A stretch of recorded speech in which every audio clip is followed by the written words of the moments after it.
नमस्कार दोस्तों, मैं अलका स्वागत करती हूँ आपका अपने एक्सीलेंस फैमिली में। जहाँ आज हम जानेंगे बेरोजगारी के बारे में। बेरोजगारी के बारे में क्या बता रही है एनसीईआरटी बुक। एनसीईआरटी बुक के अनुसार बेरोजगारी क्या है वो आज हम जानते हैं।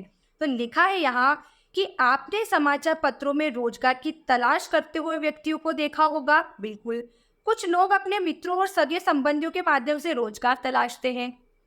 कई शहरों में कुछ चुने हुए स्थानों पर ऐसे अनेक लोग खड़े दिखाई दे जाते हैं जिन्हें उस दिन के लिए काम देने वाले की प्रतीक्षा रहती है।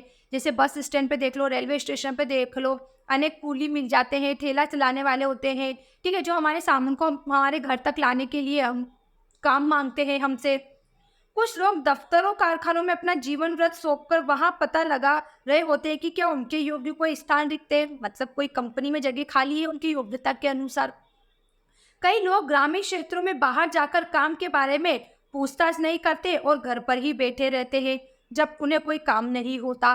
कुछ लोग बिना काम के रह जाते हैं, कुछ लोग काम की तलाश कर रहे हैं। कुछ व्यक्ति रोजगार कार्यालयों में उनके माध्यम से अनुसूचित रिक्तियों के लिए अपने नाम पंजीकृत करा रहे हैं, मतलब रोजगार कार्यालय में भी रजिस्ट्रेशन करा रहे हैं कि क्योंकि भर्तियां होती है तो रोजगार कार्यालय के माध्यम से भी होती है।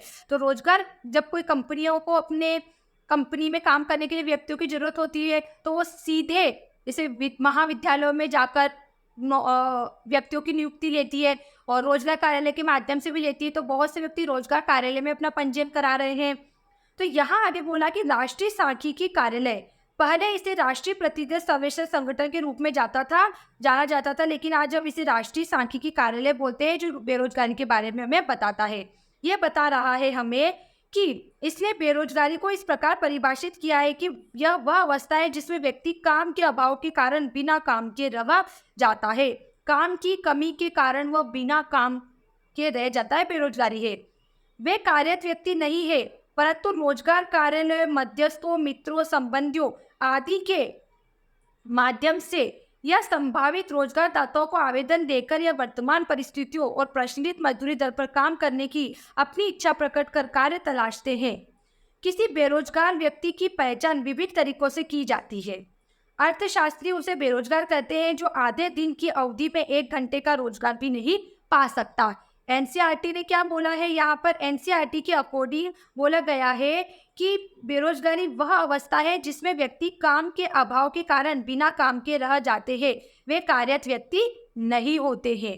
ठीक है, ऐसे व्यक्ति जो काम की कमी के कारण काम नहीं कर पाते हैं वे व्यक्ति बेरोजगार है और वे कार्यरत नहीं है, मतलब वो काम नहीं करते हैं परंतु रोजगार कार्यालय मध्यस्थों, मित्र, संबंधियों आदि के माध्यम से रोजगार की तलाश में रहते हैं। फिर कुछ अर्थशास्त्री बेरोजगारी को बताते हैं कि ऐसे व्यक्ति जो आधे दिन की अवधि में 1 घंटे का रोजगार भी नहीं पाता, मतलब ऐसा व्यक्ति जो 24 घंटे में से 24 घंटे के आधे समय में भी 1 घंटा भी काम नहीं करता है, 12 घंटे में से आधा 1 घंटा भी काम नहीं करता, वो व्यक्ति बेरोजगार है अर्थशास्त्री के अकॉर्डिंग। फिर लिखा, भारत में बेरोजगारी के आंकड़ों के 3 स्रोत हैं। भारत में हमें बेरोजगारी के आंकड़े 3 जगह से प्राप्त होते हैं। भारत की जनगणना रिपोर्ट के अनुसार, दूसरा राष्ट्रीय सांख्यिकी कार्यालय की रोजगार और बेरोजगारी की अवस्था संबंधी रिपोर्ट PLFS की वार्षिक रिपोर्ट, तथा रोजगार और प्रशिक्षण महानिदेशालय के रोजगार कार्यालय में पंजीकृत आंकड़े। ये 3 जगहों से हमें बेरोजगारी के बारे में पता चलता है। यद्यपि इन स्रोतों से बेरोजगारी के भिन्न भिन्न अनुमान किए हैं, ये हमें बेरोजगारी के लक्षणों तथा देश में प्रचलित बेरोजगारी के प्रकारों के विषय में जानकारी उपलब्ध कराते हैं कि देश में कितनी प्रकार की बेरोजगारियां हैं। जैसे मौसमी बेरोजगारी होती है जो कि गाँव में पाई जाती है, ठीक है, और कुछ अनैच्छिक बेरोजगारी होती है जहाँ व्यक्ति अपनी इच्छा से ही बेरोजगार है, काम करने की उसकी इच्छा ही नहीं है। फिर आगे बताया गया कि क्या हमारी अर्थव्यवस्था में बेरोजगारी भिन्न भिन्न प्रकार की है। इस अनुच्छेद के प्रथम गद्यांश में वर्णित स्थिति को खुली बेरोजगारी कहते हैं। भारत के कृषि में फैली बेरोजगारी को अर्थशास्त्री प्रच्छन्न बेरोजगारी कहते हैं। भारत के कृषि क्षेत्र में फैली बेरोजगारी को लोग प्रच्छन्न बेरोजगारी कहते हैं। प्रच्छन्न बेरोजगारी क्या होती है जानते हैं। मान लीजिए कि किसी एक किसान के पास 4 एकड़ का भूखंड है और उसे अपने खेत में विभिन्न प्रकार की क्रियाओं को निष्पादित करने में 2 श्रमिकों की आवश्यकता है, किंतु यदि वह अपने परिवार के 5 सदस्यों जैसे पत्नी, बच्चों आदि को मिलाकर कृषि कार्य में लगा ले तो यह स्थिति प्रच्छन्न बेरोजगारी के नाम से जानी जाती है।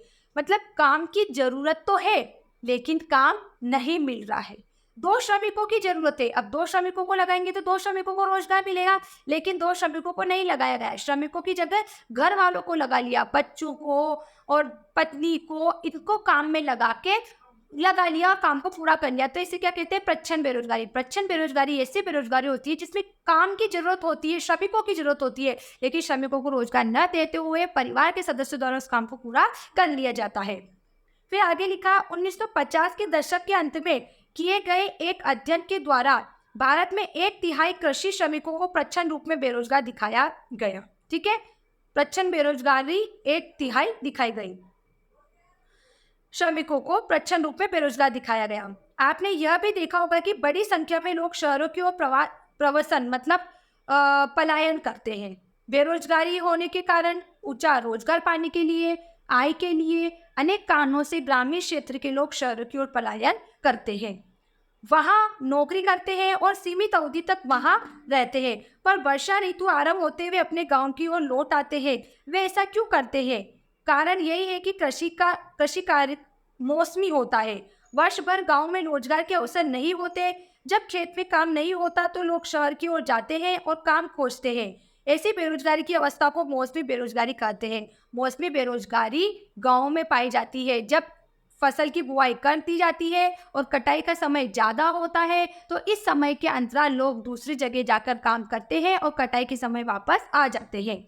भारत में बेरोजगारी का ये प्रकार बहुत बड़े स्तर पर प्रचलित है, क्योंकि भारत में सबसे ज़्यादा लोग कृषि पर निर्भर है और कृषि मानसून पर निर्भर है। और कृषि कार्य ऐसा तो है नहीं कि आज बुआई करी और कल कटाई हो जाएगी। बुआई से लेकर कटाई तक का 4 से 5 महीने का समय रहता है और व्यक्ति की आजीविका को चलाने के लिए, जरूरतों को पूरा करने के लिए पैसे की आवश्यकता तो होती है। ठीक है, तो इस प्रकार जो मौसमी बेरोजगारी है, तो इस मौसमी बेरोजगारी की वजह से लोग गांव से शहरों की ओर पलायन करते हैं और फसल कटाई के समय वापस आ जाते हैं, बारिश के समय वापस आते हैं।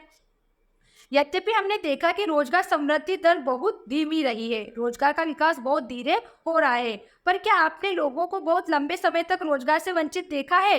बिल्कुल नहीं, क्योंकि हमारे यहाँ की लोगों की आर्थिक स्थिति ऐसी है कि वो ज़्यादा दिन तक बिना काम किए रह ही नहीं सकते, क्योंकि उनकी दैनिक आवश्यकताओं की पूर्ति कैसे होगी अगर वो बिना काम किए रह गए? तो उन्हें जो भी काम मिलता है वो उसे कर लेते हैं।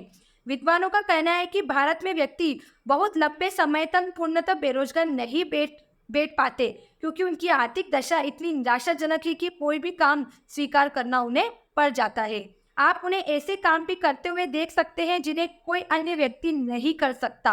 इनमें बहुत ही असुविधाजनक, अस्वास्थ्यकर, अस्वच्छ तथा जोखिम भरे कार्य भी होते हैं। केंद्र तथा राज्य सरकारों ने निम्न आय परिवारों के बेहतर रहन सहन के लिए विभिन्न रोजगार सृजित किए और इसके लिए पहल की है। इस विषय में अगले परिच्छेद में चर्चा करेंगे। मतलब सरकार और रोजगार सृजन के अंदर हम पढ़ेंगे कि केंद्र राज्य सरकार ने निम्न स्तर के व्यक्तियों के लिए रोजगार की क्या योजना चलाई है। यहाँ हमारा ये टॉपिक क्लियर हो जाता है बेरोजगारी को लेकर। अगर इसमें कोई भी डाउट है तो आप जल्दी से उसे दूर करें।